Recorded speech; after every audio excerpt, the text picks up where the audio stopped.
Did you see the Odyssey? Yeah. Did you love the Odyssey? Unbelievable. Talk about it. Did you not like it? I'll tell you this. When the Odyssey was over, I stood up and I was just like, that was just great. Like, I mean, there's nothing else. That was just a great fucking movie. Like, Yeah. It was just a great film. That is what cinema. Why do I feel like there's a but here? There's no but. That is what cinema is supposed to be. It feels like there's a but. There's no but. What but is it? My only but has nothing to do with the movie. Which is? It's watching the reactions, the people on social media that I clearly have not seen the movie because they're calling it a woke film. It's not even. It's nothing remotely. By the way, if you're calling it a woke film, your racism and bigotry is really showing because it has no wokeness in it whatsoever. I don't know if it's racism and bigotry is really showing, but like it is the problem with like the performative wokeness and that becoming something that you're framed as. But they're only calling it woke because there's a trans in it and some black people. Well, we're going to get to that. And I didn't even know the person was trans. We're going to get to that in a second. Great job, whoever did the surgery. Yeah. But like, I think what's happening is like right now people are like, Disney is doing all this forced diversity and forced wokeness, right? So now we've been framed to look at things in that way. When we were growing up, I don't even know if Disney made white cartoons.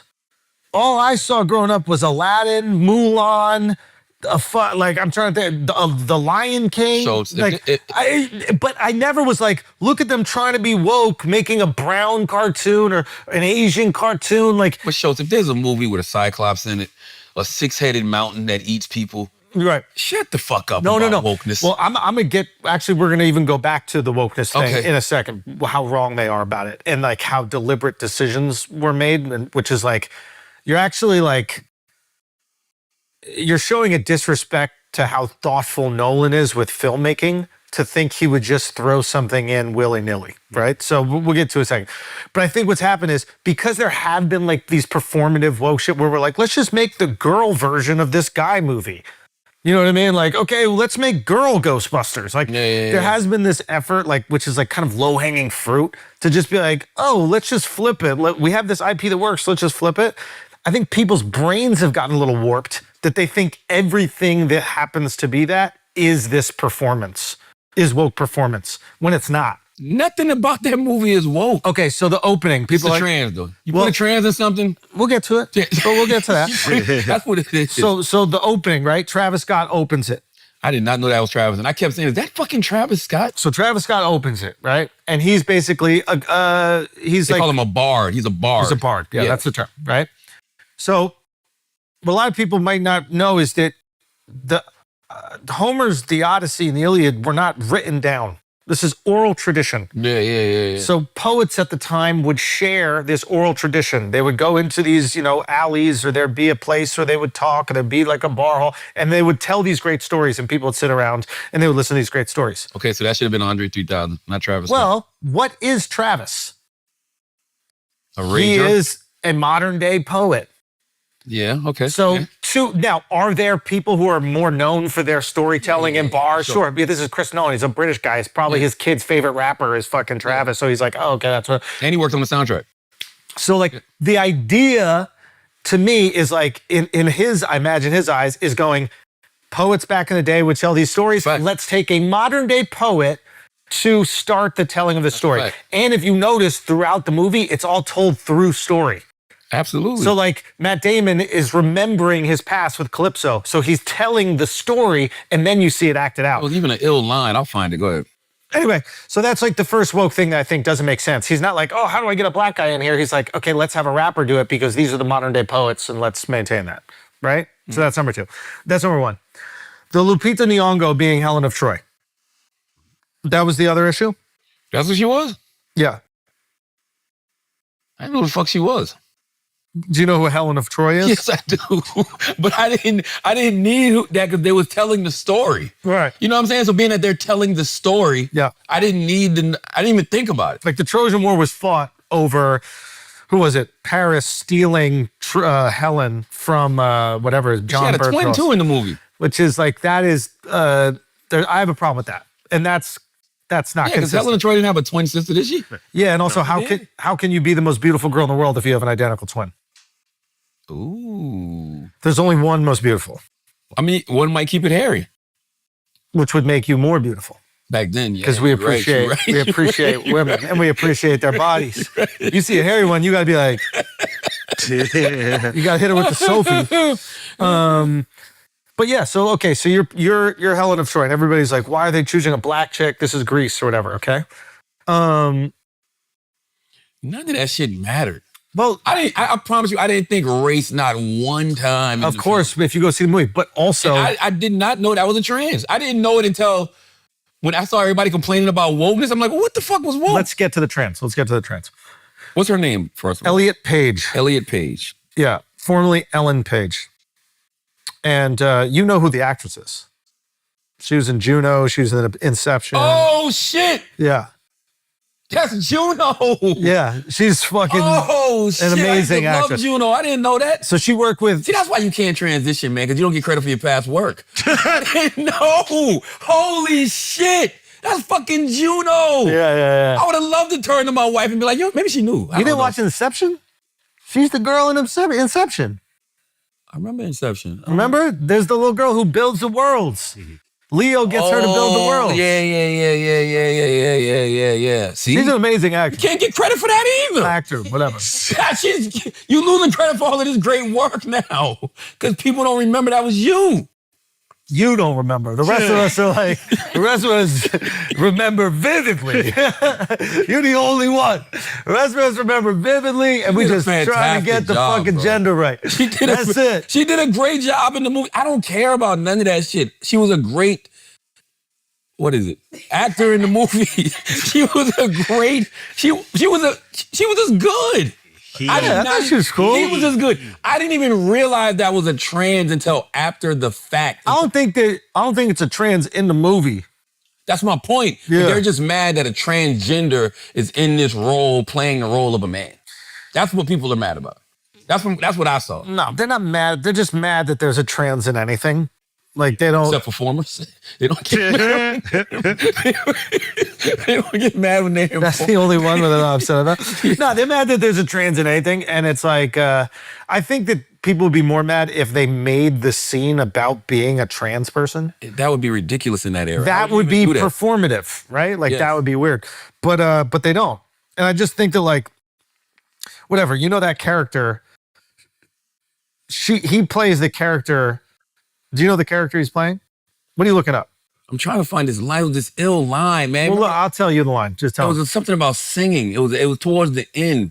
And what part of the movie was that? It was towards the end after he got back home and they went back out. And they were trying to explain about it was like something about the singing of songs. Chase the Sunset? We'll chase the sunset west. No, it was literally about songs because it kind of just wrapped up the whole film about the storytelling of the film. Yeah. What character? I didn't see it. What character did Elliot Page play? So in the beginning of the movie, do you remember when they were signing up to be in the army and they did a lottery? Yeah. And then Robert Pattinson's character, and then there's like a little boy character. And they like switch the sticks. Yeah. And the little boy ends up going. Yeah. Instead of Robert Pattinson. Yeah. So weren't they brothers? They were brothers, right? No, that kid was the shepherd's family. So what basically is Robert Pattinson's rich family pays his shepherd's go family. Fight for Robert. Exactly. Yeah. So I think what they're... Robert's a draft dodger, basically. Exactly. And what they're using Elliot Page's character as is like, here's this weak, defenseless person that should never have been in war in the first place. She's this vulnerable person that's not built for war. If you send if the character's not played by someone that has Elliot's stature, you see some gigantic fucking Greek monster, you don't feel as bad when they get arrowed and shot up. But when you see this little twink getting shot up, you're like, fuck, they should have never been there in the first place. Some rich family just did this bait and switch, and now they're suffering this fate. And they were essentially lied to by Odysseus or misled by Odysseus. Because remember, Odysseus doesn't say that he's in the horse. No. Elliot thinks it's an actual gift. Yeah. Because he needed... That was ill. He needed them to believe. Yeah. I mean, there's so many amazing things about the movie. I got to watch it again. I mean, what I loved about it is that it showed two things. Number one, you just can't escape God, right? Like at some point, you just got to let go and let God. Yeah. But also, and I saw Ryan Holiday talking about this, and I thought this was such a brilliant point. Odysseus is not somebody that should ever be looked at as a hero. And the reason he should never be looked at as a hero is because even after going through everything he went through, letting go, letting God, finally getting back home, he still couldn't keep still. Yep. Well, and they made it in the movie where he was going out to honor, the dead, but really, no, he went out and still did more pillaging. So Ryan's talking about the Odysseus from the book. Yeah. And like Christopher Nolan basically interprets Odysseus in a different way, and you get like a much more likable, warm Odysseus. I never fell in love with the character though. I liked him. Fair. Liked him. Because I felt like even after he made his, I don't want to get a movie away, but even after he made the turn. In a movie away, it's fucking 3,000 years old. Yeah, you're right. Yeah. What the fuck am I talking about? Yeah. But even after he fucking, he made the turn and he scrummed the arrow together and he, did all that shit, I still felt like you're still a bad guy. You still made decisions that you knew were going to get other people killed. You still pillaged, different islands and different places. Like I don't think you're redeemed. Well, did he pillage any of those places? Yes. Maybe one, yeah. Yeah, when they show us him doing that one, I just assume that's what he does everywhere. The shit he did with the Cyclops was fucked up, bro. Well, that's the idea. I hated that shit. The Cyclops is a weird scene, right? Because like in the book, Odysseus is a piece of shit in the book. Like, he's a piece of shit in the movie. Nah, but like, he's a piece of shit who did horrible things that's trying to grapple with it on some like PTSD shit in the movie, right? And he's trying to grapple with the reality that he created. And then once he realizes and accepts the reality he created, he can finally move forward and he can be forgiven for his sins. And society... Maybe that's what we didn't see in the movie. I didn't see him asking for forgiveness. Well, I think... You just kind of assume he's redeemed because, he goes in as a beggar. The forgiveness is the punishment. So there's that scene before he leaves Calypso where he finally realizes he's ready. He's ready. And that he was avoiding home because he knows what he created. He created the downfall of civilization, right? That is a completely different interpretation from the book. That was ill, though. So like in the movie, it's, hey, I got this cool way to get into Troy and then we could take down the Trojans and we could win the war, right? And then upon doing it, he realized he breaks Zeus's code called Xenia, right? Which is this idea that like you should always give like food and shelter to any stranger and they should always respect you when they come into your home. So he takes advantage of it. He breaks Zeus's code. It's like breaking the Constitution. And once one person isn't obeying the Constitution, the rest of society doesn't obey it and all of society falls apart, right? Yeah. And he realizes... Basically, they stop believing in God.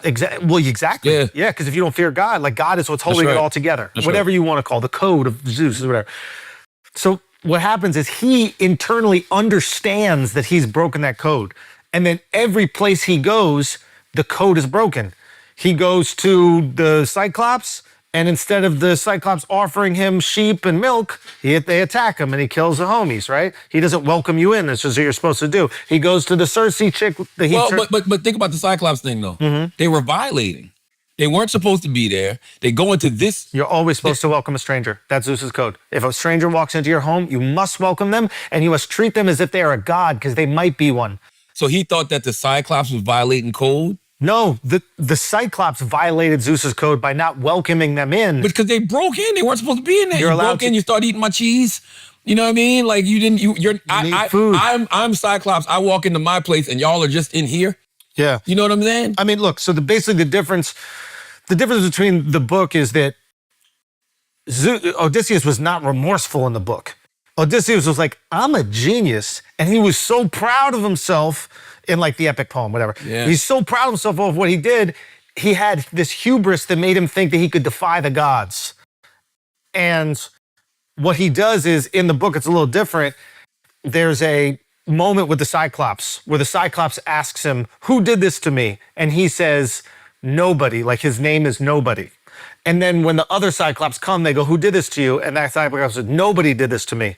And it's his way of tricking the Cyclopses into not looking for him. In the movie, he said his name. But right before he leaves, he's on the boat. He screams to Cyclops, tell them Odysseus did you, conqueror of lands. He's like, nobody can stop me. The Cyclops tells his dad, who's Poseidon, yo, Odysseus fuck with me. You got to get back at his ass. And that's when Poseidon sends him around on this fucking insane journey. But so the difference of the character is Matt Damon feels horrible about this. He's avoiding going home. He actually doesn't want to go home because he knows what he destroyed. Well, he no, remember he got warned. What was the guy who got killed that he met in Hades? It was another. Agamemnon? The guy who is I'm not getting it. I know that's his name because I seen this shit. But I don't know if you pronounce it. But yes, remember the guy in Hades? Yeah. Because he was shocked to see him there, and he was like, "What are you here for?" And then he told him because basically going home is not what you think it is. So he was like, when I went home, he still had to pay. He had to deal with the shit that he caused. We got Athena killed. Am I making that? Yeah. Well, they killed Athena. Athena was the baby then. He had to sacrifice. No. Baby was his kid. He did that before. Oh, that wasn't Athena. And then he didn't tell that story. I'm just racist because I just assumed that him and Lupita Nyong'o had Zendaya. Nope. That wasn't Athena? Nope. Well, that baby got killed and Lupita's character, Helen of Troy, didn't get over it. Was that Helen of Troy? Or that no, that was Helen Troy's twin sister. See, I gotta watch this shit again. But she killed Mark Gagnon because fucking Agamemnon. She killed him because she was upset about that sacrifice. But to him, that was a noble thing to do, making that type of sacrifice. Yeah, and that's not even the other Odyssey. What do you mean? Huh? Odd to see my dick in your mouth.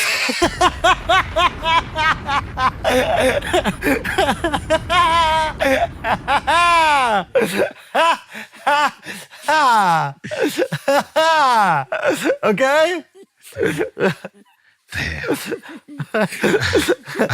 That wasn't fair. Not in that conversation. I mean, it is. No, it was too. You're bound to get caught. I knew it though. I felt like I was walking on landmines that whole fucking time. Like I knew it. Okay. Anyway, back to the story. But he got warned by what's the character name? Agamemnon. Agamemnon. So Agamemnon is the one who put that in his head that going home isn't going to be what you think it is. Did you watch Dune? Did you watch those movies at all? No. No? Okay. Doesn't matter. Cool. No. So that's why he went in as a beggar. Yeah. And I'm going to tell you what else pissed me off. Exactly. That fucking dog waited for him for 20 fucking, how long was it? 10 years? 20 years. That dog waited for you for 20 years Argus. in the same spot, dies, you don't shed a fucking tear? Well. That's it? That scene was fucked up. Is it? I mean, yes, it is a real dog, but like, what is the dog a metaphor for? Food. What? I don't know. What? This isn't Mulan. This is the Odyssey, my boy. What is it a metaphor for? The dog is a metaphor for his kingdom, slowly decaying. Slowly decaying. In ruins, slowly falling apart. Interesting. I didn't see it like that. I mean, you bring up a good point. I just looked at it as that was a cheap way to let us now know that Tom Holland's character knows this is Odyssey. But that's real. And I think in the book, it doesn't. I don't think Temecula, which is like Tom Holland's character, notices it. But they do have that beautiful moment. And it's like he's the loyal servant. Him and then Eumaeus or whatever his name is, which is John Leguizamo's character. Mm-hmm. Yeah. I enjoyed it. You know what I'm saying? Yeah. Like, I just enjoyed the movie. I just thought it was a good fucking movie. There's another thing, like, when he's with Calypso, I'm not kidding you. Charlize Theron's character, when she has him kidnapped on the island. Oh, yes. So the real Odysseus... They didn't even show him fucking her. So the real Odysseus was knocking down all these hoes and staying until he was tired of them. Damn. So in the lotus flower shit, like to forget, he never takes that. Oh, so he know he knocking her down. Yeah. So she was drugging her? No. Y'all worried about the woke shit? Thank She you. was drugging him? Thank you. She was drugging him the whole time. Thank you. He didn't know he was knocking Nobody her. got an issue with it. Nobody got an issue with her drugging him and she don't even remember. Molly in a drink. He don't even know. That's crazy. That's fucking crazy, yo. I enjoyed it. I don't know what to tell you. I thoroughly enjoyed it. The movie was unbelievable. No, it was, man. But the decisions that Nolan made were brilliant because he made it better. It's better than the real story. The real story is not as good. And the real story isn't even the real story. The real story is the only version some dude wrote down hundreds of years after the real guys were telling the real story. Sounds like the Bible. Exactly. See? This is what Alex was saying as well. So it's like, for me, having your own interpretation on these events, like people are like, oh, but he wasn't true to the real story. It's like, how do you know that guy was true to the real story? He just heard it as well and added his sauce to it. I read that poem a long time ago and barely remember it, but I like this version because it's lessons about ego. It's lessons about letting go and letting God. It's lessons about, thinking that you're going to have some type of homecoming when you go home because you feel like you've gone and done all of these great things, but people look at what you've done in a completely different way. Like I thoroughly enjoy it. And it made me be like, yo, at some point you got to learn how to keep fucking still. Brother. Like Odyssey didn't even feel comfortable in his kingdom anymore. Even after all the events happened. That's why he ran. So in the book, they don't make it like in the movie. In the movie, they make it like he was exiled because obviously the families of all the people he killed would want him. And then he had to go west to, give his apology to whatever. I would have liked that better. Well, that is what happened that's what happened in the movie. In the movie, he's exiled, right? And he left. Meaning he left for multiple reasons. Like one, you just killed all the suitors. So their families are going to be pissed. So the only way his son can maintain the throne is if he pays the punishment and he's exiled from the land. He goes west to go apologize. But wouldn't the families want to kill the son? I think the agreement was the son didn't do anything, the father did. Maybe I missed it. I didn't see that spelled out. That would have made That wasn't spelled out. Okay, see, that would have made me feel better. If I had a but, it's that. It's like there was no consequence for his action. He actually looked like he rides off into the sunset. Because what did the suitors do to his wrong? Nothing, right? Like, nah. Odysseus is dead. It's 20 years the dude hasn't come back. You're the queen. We got to have a kingdom. You wait 20 years before you try to pop somebody's chick. That's kind of noble. That's noble. You know what I'm saying? Because I could have been on it like the first week. I waited 20 years. Even a calendar year is generous. You see what I'm saying? A calendar year? They lucky Drake wasn't one of the suitors. You see what I'm saying? Like, think about that. Think about how you hear about these guys going to jail and like the guy's best friend or some dude is on the girl immediately. Wait 20 years. You go. How many soldiers do we have? You go to war and you still got a phone. You see what I'm saying? Some guy's knocking your chick down while you're away at war. Trying to open the strait. I do wish they would have shown me that. I wanted Odyssey to actually try to get forgiveness. Or if they would have told me he was exiled because he couldn't be here no more, that would have made sense to me as well. Well, the book is the cautionary tale about like having to constantly travel and never feeling okay at home. Never feeling okay. And that's the flaw of like what Nolan made it so that he was aware of his flaws. And I think, he changed certain things because of it. Whereas I think the book was, he is aware of his flaws by the end, but he's like, I don't know if I could change, bro. Like, we got to stay on this boat and keep traveling. I need to explore the world. I mean, just think about it. He ends the war, right? In the Trojan War. And then decides to not go back with Agamemnon. Agamemnon's going this way. He's like, yo, let's pop over to fucking Tahiti for a little bit and hang out. Like, I didn't like that either. I didn't like how he, I guess they also didn't show how at some point, Odyssey, you got to listen to something greater than yourself. I understand God. Well, he needed to be humbled. Remember, he thought that he could, in his mind, he outsmarted the gods. Yeah. So the process, Poseidon humbles him to the point where he goes, fuck. I am not better than them. And there's that moment where Calypso says to him, you can go home, you're ready, but you have to submit yourself to the gods. And Poseidon is going to punish the shit out of you, but Zeus won't let him kill you. And that's when he's in the raft in the water. And then just ends up on the shore. I understand Odyssey feeling like he was smarter than all the men. Odysseus, yeah. Odysseus. I never thought that he thought he was smarter than the gods. Yeah, that was his whole thing. It's like, I'm not going to listen to you. I can outsmart them. I can tell my men what to do. We can find a way around it. Yeah. And he's slowly learning that like the men can't listen to what he says. He goes, listen, we could go to this land and chill there, but don't eat the cattle because they're Apollo's cattle. If you eat them, you'll all die. They're there for a few weeks. They got a bonfire going with a fucking barbecue. No, maybe there was. No, I'm lying. There were the moments where he started actually listening to people. Like he listened to his son, right? Yeah, I mean, he even listened before. Like, he listens to Calypso finally. Yeah, you're right. And she helps him kind of remember the past. That's when his journey began. Yeah. Like when he started listening to other people, right? Of course, you're listening to God. All of his friends needed to die. Think about that. That's crazy. Literally everyone around him needed to die. He's crazy. alone on an island for 7 years with a chick.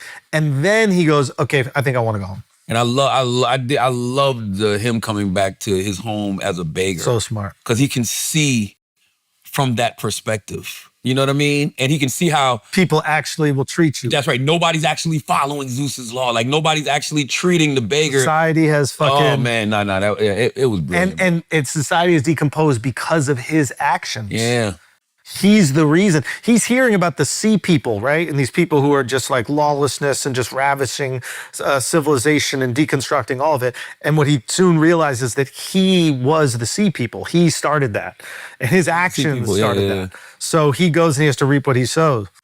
Just one thing though. So with the Zeus law, the guest must also respect the host home and show gratitude and not abuse their generosity. So the guests, I don't think that applies with the Cyclops though. No, the suitors. Oh. The suitors were kind of breaking Zeus' law as well. You could make an argument that they were breaking the law, but I would also make the argument like, we're here suiting you.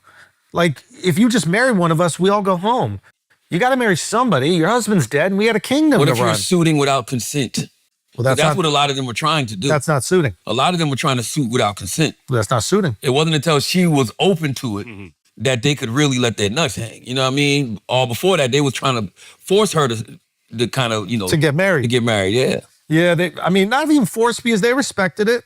You know, they were like, yo, it is what it is. Like, I think they were pretty patient for the time. Yeah. Do you know what I mean? Like, this is a time where like and pillaging was normal and these guys waited 20 years to get some cheeks. Like, that's pretty good. I mean, now that I think about it, that's I guess my other only thing. Tell me. You probably, if you're going to have black people in the movie, not really brown people. John Leguizamo you couldn't really tell he was John Leguizamo. But if you're going to have black people, he was phenomenal, dude. Phenomenal. You should just, when it comes to extras and shit, you should just had more of them in the room.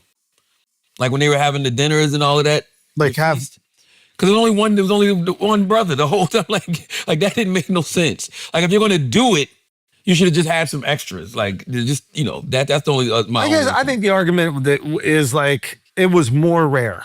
It's not that it was completely rare, but to have like I think there were way more black people that existed in the time than people think when they think about Greeks. I also think like the Greeks looked way more brown than we have. So they cast Drake. Yeah. He looked like he could be ancient Greek. I think he looked like he could be like Sicilian or Northern African. Yeah. But I think that's what the ancient Greeks look like.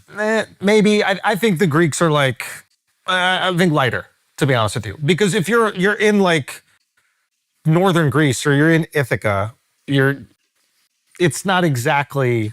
That's like Alexander the Great, right? Like he was more European looking. Because he's Macedonian. Right. Yeah. The guys the further you go down the peninsula. The more, Arabic or you look or whatever. But that's why I thought the Lupita Nyong'o thing was kind of fire, because imagine you're existing in a time where there's not that many like dark brown people, dark black people, right? Yeah. And then you have this stunningly beautiful one. We're talking about the most beautiful woman in the world. To me, that would be peak uniqueness at a time like that. Finding another blonde or brown hair. Something. No. Like find another blonde or brown hair girl, you're like, all right, whatever, there's a million of these hot blonde. That's saying something. You look at this girl, you're like, yo, we've never seen one like this. That's a hell of a statement. No, that's a hell of a statement if you got this movie that has got this lily white cast and the most beautiful woman in the movie, or you're saying the most beautiful woman in the world is Lupita Nyong'o. No, you're right. Yeah. Right, like to me, I could get behind it in the same, because if you just had a brunette there who's playing it that's hot, there could be someone be like, yeah, she's super hot, but like, I know another brunette that's hot. But if you don't know another girl that looks exactly like that, there's a version where you could be like, this is the shiniest diamond in the world. Yeah. But I'll tell you one thing, man. It felt good to go just watch a movie and escape. I didn't think about I promise you, when I went to go look at like reviews, after you watch a movie, you go like watch the YouTube videos and stuff just to see little things you miss. I did not expect to hear anybody complaining about wokeness. They went in there ready to complain about it. I thought it was great. There wasn't anything woke about it. Nothing. The other thing I love about Christopher Nolan is he don't use CGI. Brother. He's using real fucking props. Like the Trojan horse, they built that.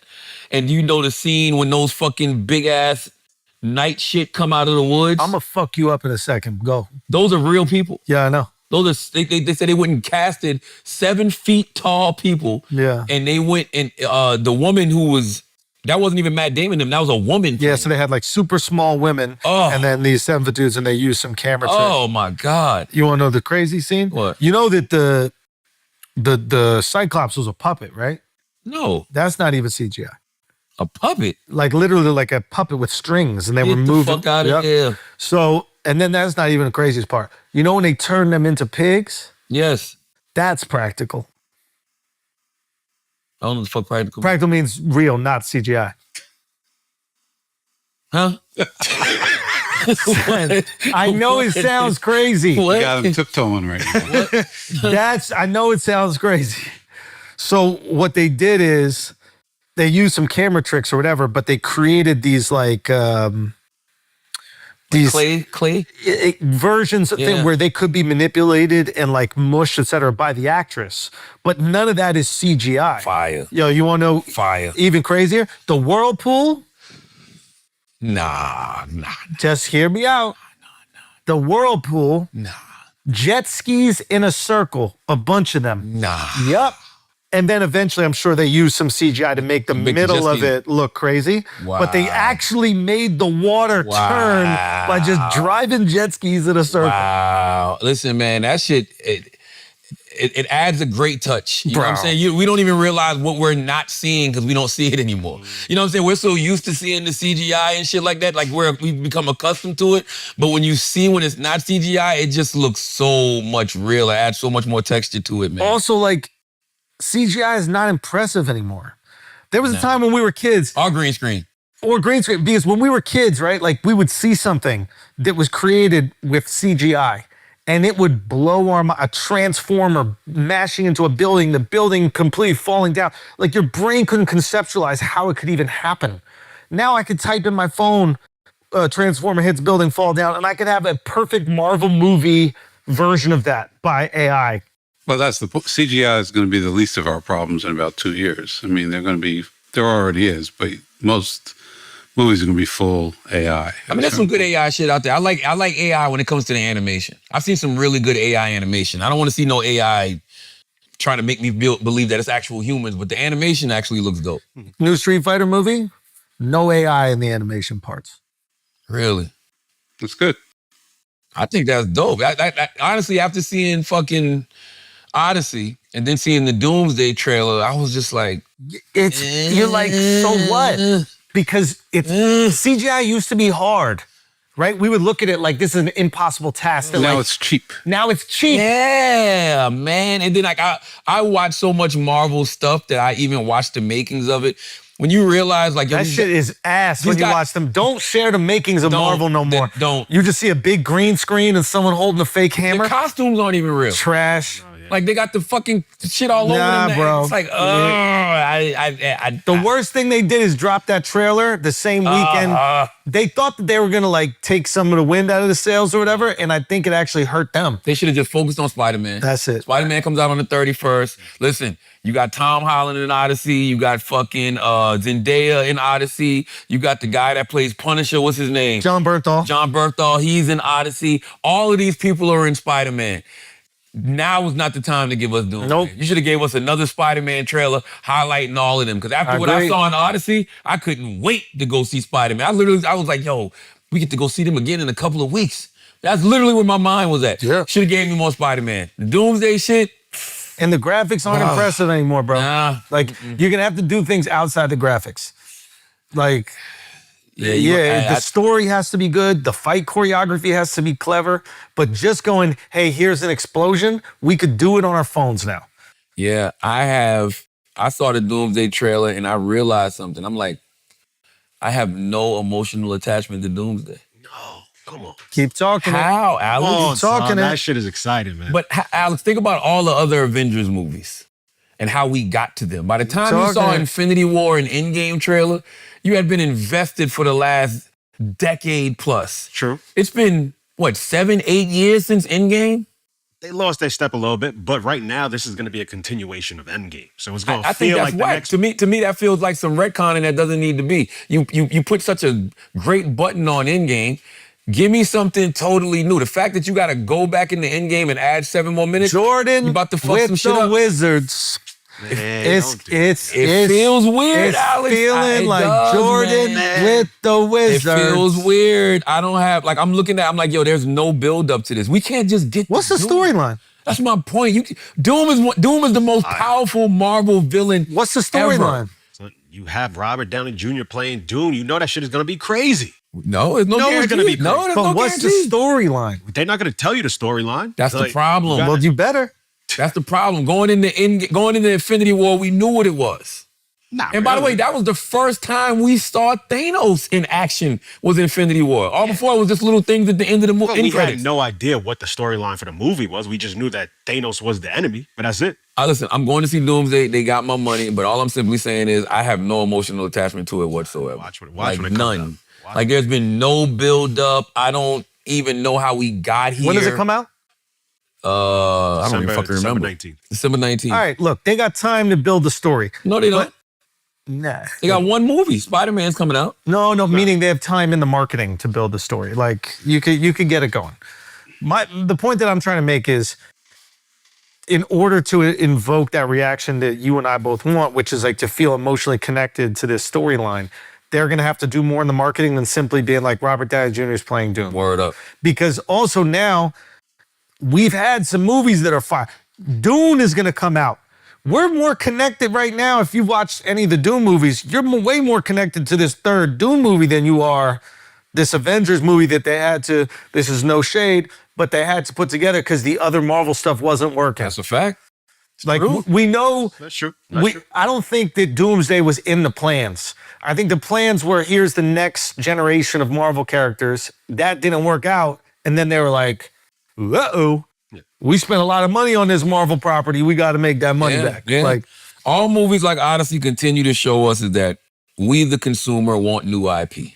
We, the consumer, want new stories. You know, even though it's the oldest story in history. Listen, even though it's the oldest story ever. That might not be the best example. But I'm just saying, we haven't seen, well, it has been on the big screen before, but this generation may have not seen it on the big screen. You know what I mean? It's also like, I saw Supergirl. Did I tell you how trash Supergirl was? told me, man. Oh You my said God, that. it was disgusting. Yo, but here's the thing about the Odyssey I think is so interesting is like, and it really made me, I was talking about this on Flagrant, but like it made me think about anything that I'm working on now. It's like two things.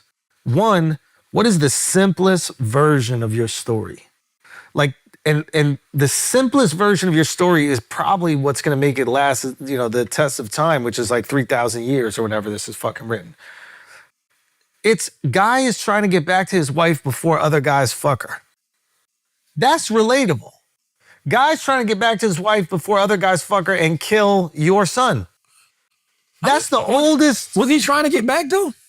In this iteration, let's call it. Okay. You know, like, to me, that is like the simplest version of what this story is. And you immediately know what to root for from the beginning of the movie.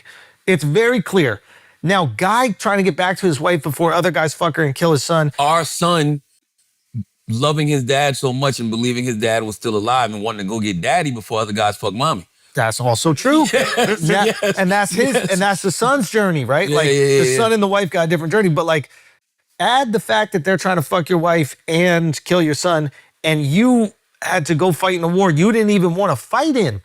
So now you're taken away from them for an unjust reason. Yeah. And you got to get back before they take everything that's, you know, valuable to you. Yeah. You know, and then like, this is the shit I saw from Nolan, which I thought was great, which is like, Christopher Nolan keeps returning to the same heartbreaking truth. The greatest tragedy isn't death, but losing precious time with the ones you love to war and destruction. The greatest tragedy isn't death. It's losing time to the ones you love. That's the thing that every single person that I see with older kids that sees me with my daughter goes, it goes so fast. That's right. You have two kids. You have one that's out of the house. Yours are getting out of the house. Do you ruminate on that? Do you think about fuck? Yes. All the time. What dumb shit did I do that I missed all that time? Too much. No, you're 100% right. I don't even know what happened. I don't even know what the fuck happened either, Chris. I remember her coming out the womb. Yeah. And now it's like, what the fuck? And how relatable is that? This man missed 18 years of his kid's life because he's fighting a war that his fucking boss wants to go fight that he don't give a fuck about. Yeah. So much so that when he returned home, he didn't even look at that kid as his son. He didn't even know who it was. He were his bone. He was talking to him. I didn't understand. I couldn't tell if he was pretending or he really didn't look at him as his son. No, I think he was pretending. I think he was pretending. Yeah. It was easy to pretend when you don't know the little motherfucker. That's true. You know what I'm saying? That's true.